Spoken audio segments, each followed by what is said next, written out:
Ready, go. Hi, and welcome to episode 17 of What to Read This Weekend. I'm your host, Marie Southwell. And I'm Rachel Green.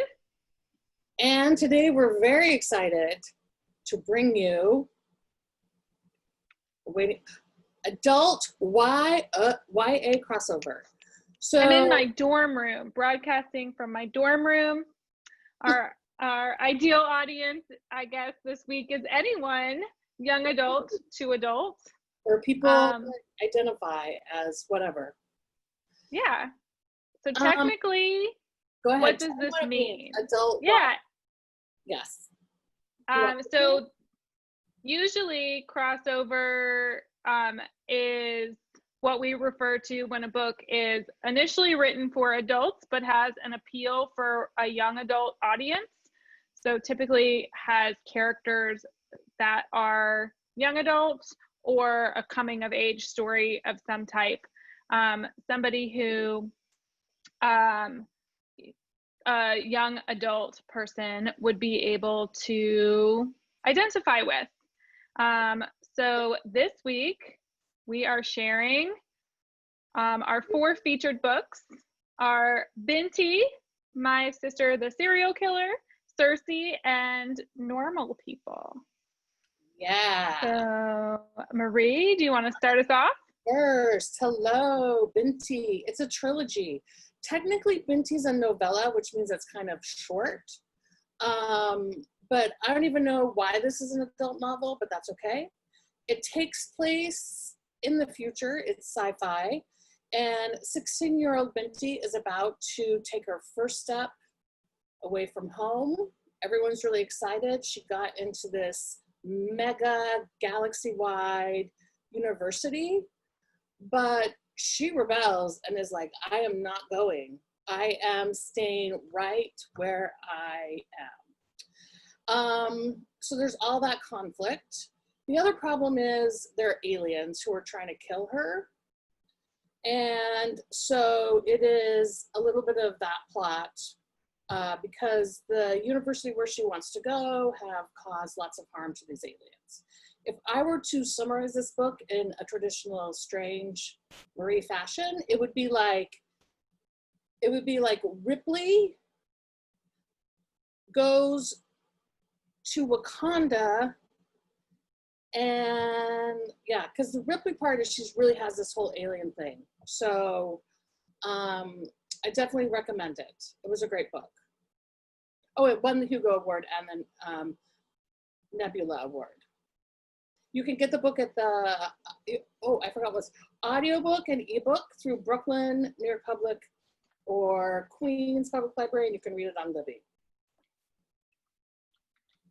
Our next book is My Sister the Serial Killer, and this is written by Oyinkan Braithwaite. I listened to her talk about the book, and I think I said her name correct because I was looking for pronunciation. Because you know when you read books and then you pronounce the words in a certain way, and then I was like, no, that's not how you say it. And you're like, I don't know. I was just trying to, yeah, in my mind, it was like this. So I wanted to hear her pronounce the names of the characters. There's 2 sisters. This book takes place in Lagos in Nigeria. And it really features these 2 sisters, Korede and Iola. And Korede is the older sister. She's a nurse. She's very responsible. And the younger sister, Iola, is very beautiful and goddess-like. And so it's this but most of the story is told from Korede's point of view.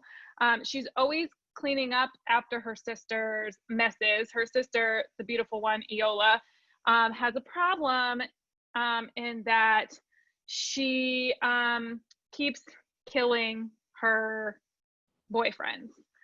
All these boys fall in love with her. Just a small problem. She keeps killing them, but it's in self-defense.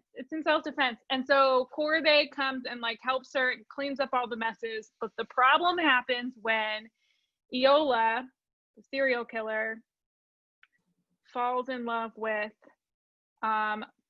starts dating Corday's crush. And so this is a lot about like family dynamics, family roles, like, oh, you're the beautiful sister, oh, you're the smart sister, and like those family, like staying in your box or like having the courage to break out of your box. I love those types of novels.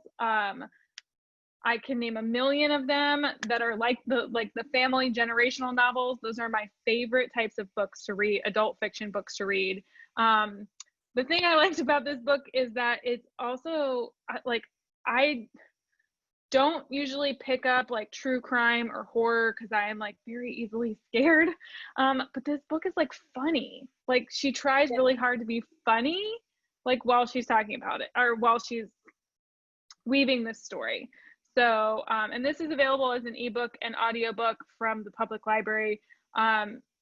So we have been advertising Sora recently, but Sora is only going to have young adult books. So these books are all technically coded as adult books. So they're going to only be able to be found on the Libby app. So that's important to note. Yeah, I agree with you, Rachel. I found that book like surprisingly funny given its topic. Yeah. It was a couple of stories. And the cover is beautiful. Like, I think it's so cool to have this like beautiful like woman and then serial killer. Like right. Very weird juxtaposition. Ooh, we're coming to one of my favorites this last year. I tried to get everyone to read this. It's Circe by Madeline Miller. If you were forced to read the Odyssey, you already know who Circe is. She's that witch on the island that like adulteress, temptress, murderess, depending on who you talk to, who gets Odysseus to stay with her 5 years and turns his men into pigs and possibly eats the pigs, not Odysseus. So this book takes Circe back to her beginnings, which is she is a daughter of Helios, which was one of the first Titans, and a beautiful nymph. But unlike her mother or her father, she's not either powerful and she's not really beautiful. So she basically delves deeper and deeper into witchcraft. And from that, she learns she can do something the gods can't do, which is she can transform people into monsters, which will basically menace the gods themselves. Well, you can imagine Zeus wasn't very happy with this, and that's how she gets stuck on the deserted island. I love this book because it was a super feminist retelling of the story of Circe. It made her, created a whole character. I also love the way that the author wove in all of the Greek mythology that I was obsessed with when I was in 6th grade. So you have the Minotaur, you have Medea, you have Daedalus and his son Icarus, who flew too high to the sun. And her storytelling was really great, and I would recommend it for anyone. Several students read it, and they like read it in 2 days. I thought it was so great. So if you're looking for a little fantasy, come to Circe. Oh, should I tell you? You get it at NYPL, Brooklyn, Queens, and you read it on Libby. I even think I forced Russell to read it.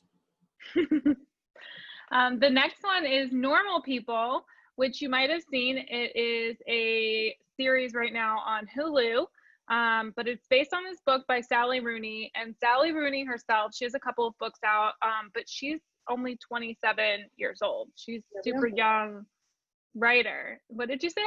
I said I don't hate her. Her only being 27 and already having all these. Right? Super. I'm at a 50. It's okay. Yeah.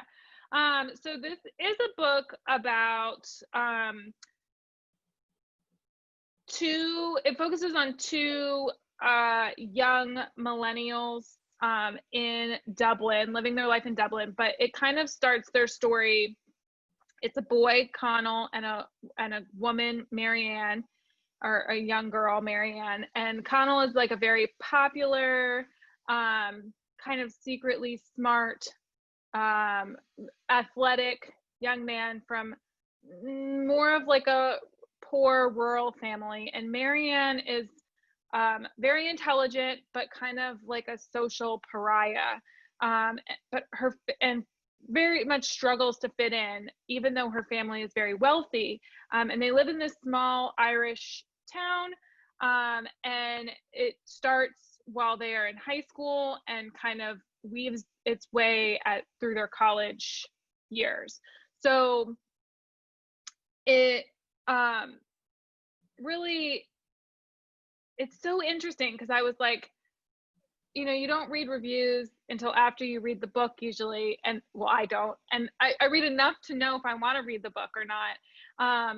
But then it's so interesting to reflect on something with the way that like literary criticism reflects on it. Like there's a lot of talk about whether or not this was a romance novel. Because, or whether it's a work of literary fiction, and like that kind of like dichotomy, I guess. Like if you were a contemporary literary fiction author, you might not want to be categorized as romance.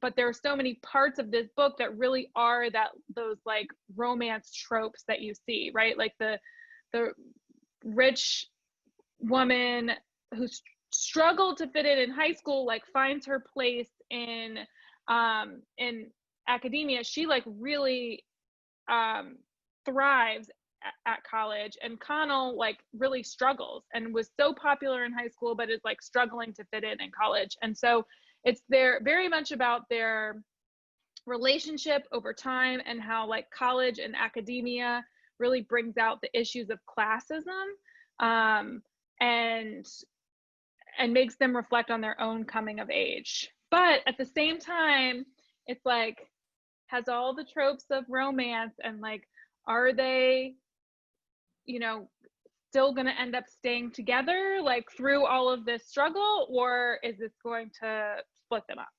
So I thought this was really good, and I think that I recommended it to a couple of students who were looking for more coming of age stories, who were, you know, juniors and seniors or graduating seniors, and they really loved it too. So I don't know, I think it's pretty good crossover just for the age of the characters alone. So did you watch the Netflix video? I haven't seen the Netflix yet. Oh, like one of those things, I wanted to like read the book first, like, so I was holding out, but maybe I will. Right now we're in the middle of Peaky Blinders, so. Oh, yeah. Sister and I. Another Irish, yeah. So first of all, if you have not got Mexican Gothic. Oh, I muted you. Stop muting me. I must be heard. I tried to mute myself. I'm sorry. It was like so metaphorical at the same time. Don't mute me. So Mexican Gothic, oh my gosh. This was like one of the best books I've read this summer. So just so you know, Gothic fiction is like a subgenre of horror.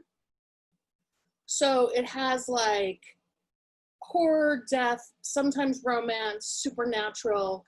It's like Rebecca, any Edgar Allan Poe, all of those are traditional Gothic novels.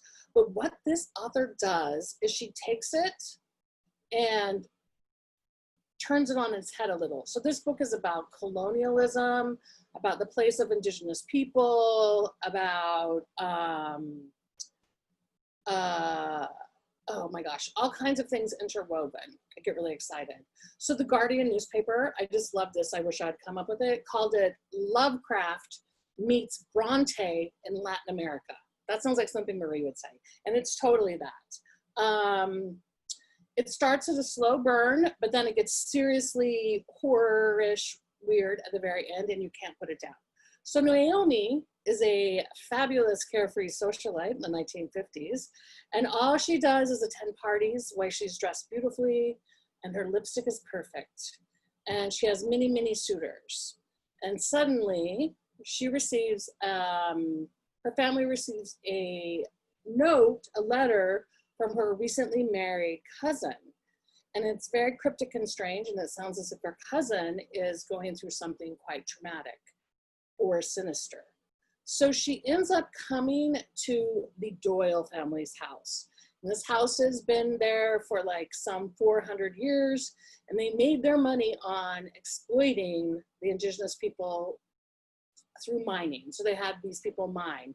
There's a creepy graveyard full of all the indigenous workers. There's like a haunted, weird house that like suddenly bleeds blood. You can't get down to the village without some serious navigation or borrowing a car. But this character, Naomi, doesn't care. She is able to take it all on, and I don't want to ruin the end of the story, but it gets really gothic. It combined everything I really love. A little social commentary, a little fashion. So it's like a gothic story with Mexican folktales. All of those things I loved, and I couldn't put it down. And if you want, there are also paper dolls of Naomi that you can change her clothes as they're described in the story, which I thought was really exciting, and I did. Oh, my other one, how long till Black Future Month? Don't we want to know that? N.K. Jemison, this is a series of short stories. It covers her whole career. I would call it Afro-futuristic. Some of the stories that really stood out to me is there's this whole story about how dragons and hateful spirits inhabit New Orleans after Hurricane Katrina. That was kind of trippy. A Black mother in Jim Crow is offered by a fairy or a fae a way for her child never to experience racism. And then that was a very different take. And of course there is, she does talk about her duology, which was like the fifth season books that she's written. There is a short story set in that universe. Probably some of you don't know who the fifth season is, but that won a lot of awards.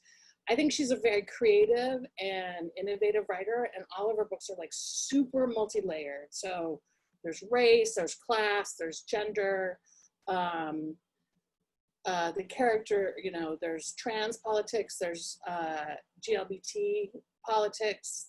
Everything is covered in this in some way. I feel like if you liked Octavia Butler, yeah, you would really like. Yeah, I think N.K. Jemison has like inherited Octavia's mantle and is carrying Afrofuturism forward. So if you want a little dab before you read a whole bunch of her books, this is a great short story collection.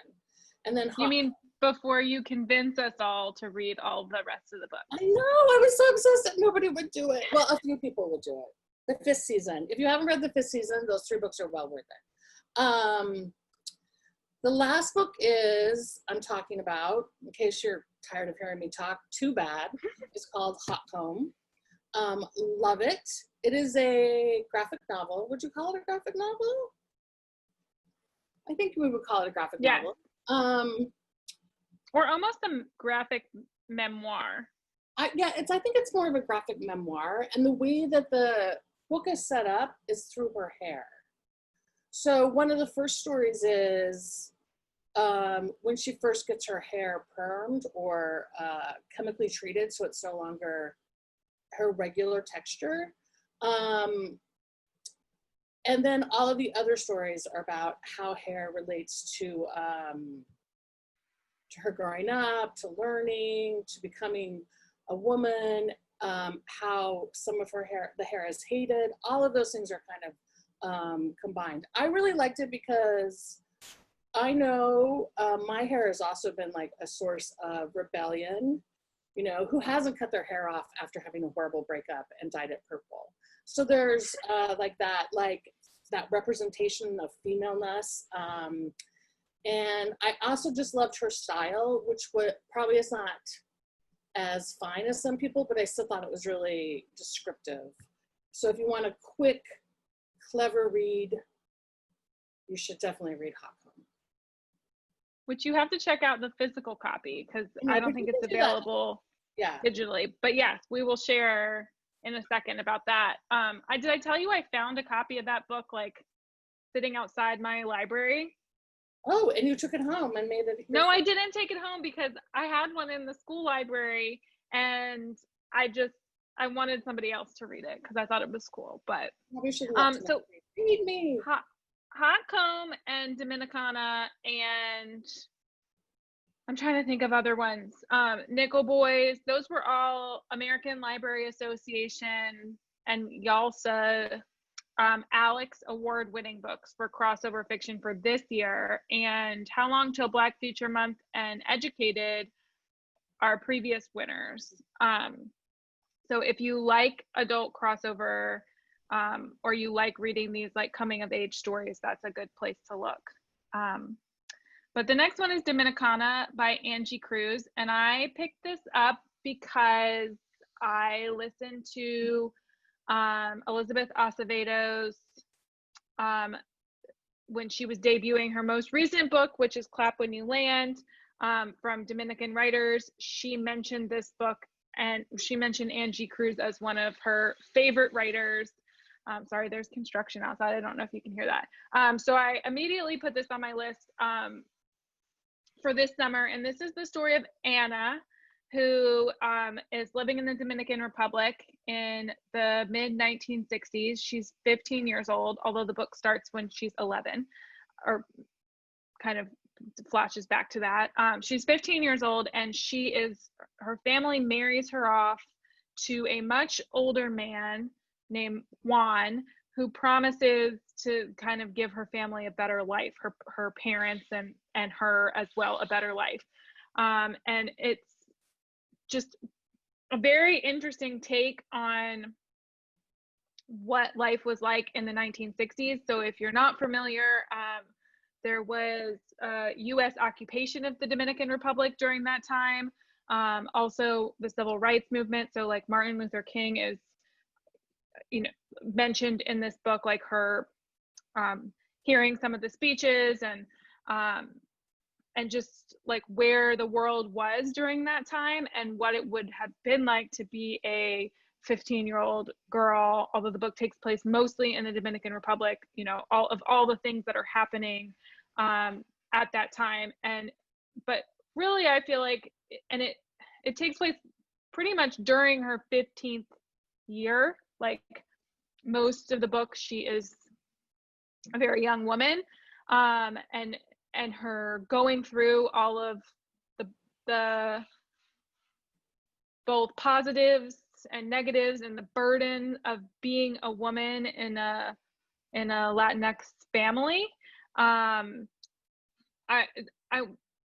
feel like she didn't even really know what she was able to be, like, we say coming of age, like I don't even think she knew what she was able to be, like who she was able to be. But Marie, you would like this. There's a bit of subtle feminism that's like woven in. So even though she's pushed so much down by this like machismo of, stereotypical Latino men, she like kind of rebels a little bit. Like she like steals some money from her husband, and she is like kind of this entrepreneurial spirit. Yeah, so very good picture of historical fiction during that time. I will say there's a little bit of a content warning for for abuse, like physical domestic abuse, and also like normalized rape. So if that's a trigger for you, you may want to just know that is woven into this story. Educated is the last book on this list, and this is a memoir, a true story of Tara Westover's life, and she grew up in Idaho with very I don't even know how to describe them, like survivalist parents. They were Mormon, but they were even more so like than their religious backgrounds, like just very much like paranoid. and like conspiracy theorists. And they, you know, she grew up working for her father who did construction and farming, and she never went to school. They didn't believe in medicine, so she never saw a doctor. And her brother got out of this and kind of gave her a leg up to getting out of this like type of family situation. They lied that they were homeschooled, and went to college at BYU, and it was there that she found out about the Holocaust and the civil rights movement. She had no idea, they didn't have books, anything that was going on at the time. And you know, she ends up, it's a lot about her. I listened to this on audiobook, so I thought it was really good. I would recommend it on audiobook. But it's about her like kind of reconciling with her family situation, but also at the same time, like, you know, now she has a PhD and she's a writer. And so kind of like how her experience led her out of there and how she can kind of see her parents for what they are. I still think it was very sad. Like, although, you know, obviously she wrote the book and she has a PhD, you know that she's gonna make the best of her life. There is also in this book a lot of abuse, and it's just really hard and traumatic. But I don't know, Marie, did you have anything else to add about Educated? Did you like it? Yeah, I liked it. I read it. It is very like a systemic culture that oppresses people. That's very much like part of where the violence comes from too. I know that they're all like Caucasian, Idaho survivalists, militia gun people. Yeah.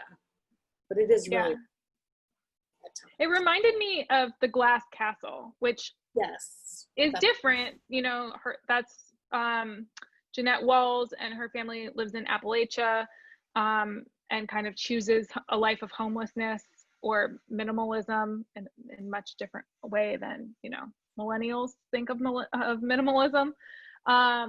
But yeah, it kind of had the same type of family struggle, in my opinion, but I also liked that one. And then I did want to share The Nickel Boys, which is a Pulitzer Prize winning book this year, by Colson Whitehead. I like this book so much that I gave it to my dad for Hanukkah, and then also again for his birthday, because I forgot that I had given it to him, because he loves reading Pulitzer Prize winning books. And so when I had given it to him the first time, it hadn't won the prize yet. So of course I just had to give him the he was like, you must really want me to read this book. Yes, read the book. Yes. I was like, just give it to somebody else. But I liked it, and I wanted him to read it so I would have someone to talk to about it. But it is a work of fiction, but it is based on a true story. It is based on the Dozier Home for Boys in Florida, which was like a juvenile reform school. And there were all these like recorded horror stories from the 100 plus years that it was in existence, and Colson Whitehead wove those into this story. And it is a very heartbreaking tale of this boy who gets pretty much sent to this prison on his way to his first college class. And it's kind of like he was in the wrong place.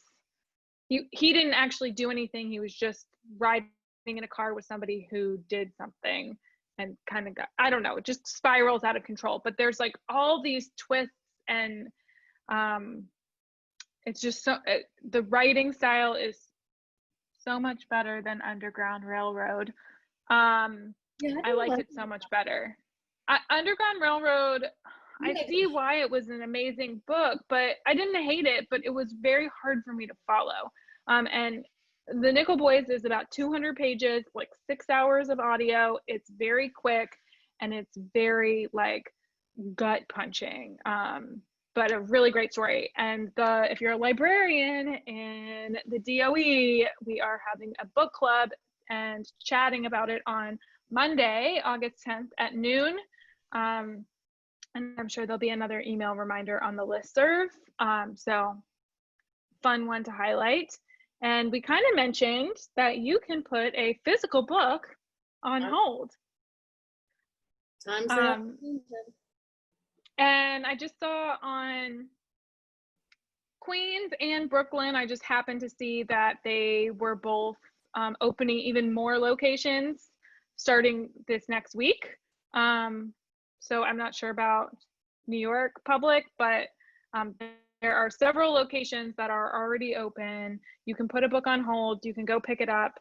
It's a very seamless process, at least at Central. Yeah. Have you picked anything up yet? No, my to-be read shelf is like increasing very quickly. I mean, let me talk about the COVID-19. That's where it's been growing, is my to-be read shelf.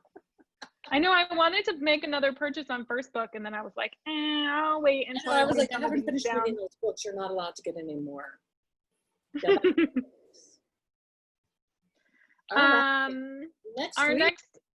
Yeah, tell us about next week. So next week we're going to have a special guest, a special episode on cooking books or books that feature food with Melissa Jacobs, who's the Office of Library Services Director here for New York City Department of Ed. It should be really fun. So come on and join us.